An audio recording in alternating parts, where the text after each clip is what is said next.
अस्सलाम वालेकुम रहमतुल्लाहि वबरकातुहू जी। मैं करी तीक अपने YouTube channel Atiq Rafiq TV तो अज ही तुहानूं दिखाने हैं जी। अज असी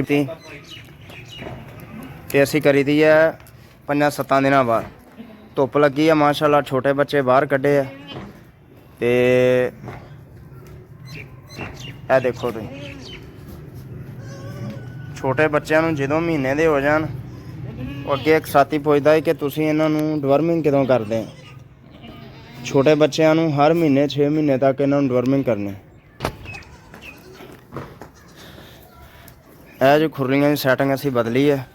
यह साडे सानलाई साहब माशाअल्लाह, इन्हां ने सारी तरतीब बदलनी हुंदी है, नक्शा नुक्शा ना हर 8 दिनों बाद। इन्हां दी कोई मंतक है जी, बकरियां दी थां बदलाउंदे रहो ना तो बकरियां खुराक जल्दी खांदियां, ज़्यादा खांदियां। क्यों जी मास्टर साहब दसो।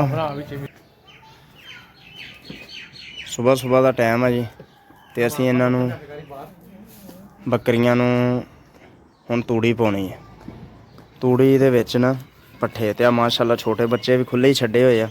बहरहाल एक जिहड़ी है ना वो साडे कोल अजे सैटिंग नहीं हैगी कि जिहड़े छोटे बच्चे ने इन्हां नूं बकरियां मारदियां। वो असीं इंशाअल्लाह इन्हां दा ना एक लैदा पोर्शन बनावांगे जंगला जिहा लोहे दा ना, ताकि उहदे विच रहण। इदां फिर ना वड्डियां बकरियां ढुੱਡ मारदियां ते फिर कोई ना कोई परेशानी बन सकदी है बच्चों नूं ना, छोटिਆਂ नूं।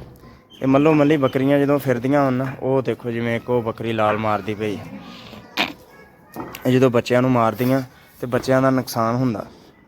ते फिलहाल पहला साडा तजर्बा सीगा। असीं हुण इंशाअल्लाह अगले साल तो इहदी कोई ना प्लानिंग इदां दी बनावांगे। ते बाकी माशाअल्लाह जी वो एक बंदा दोस्त पुछ रहा सीगा जी तुसीं देसी बकरियां नहीं पाईआं। उन्होंने दस्सिया जी कि असीं देसी बकरियां तां नहीं शुरू कीतियां, साडे कोल जिहड़ियां दोगलियां असीं बाहर चराउण वास्ते कोई नहीं लिआंदे। असीं पट्ठे खुद बीजी दे अपने खेत वो लिया के इन्हां नूं पा देईदे।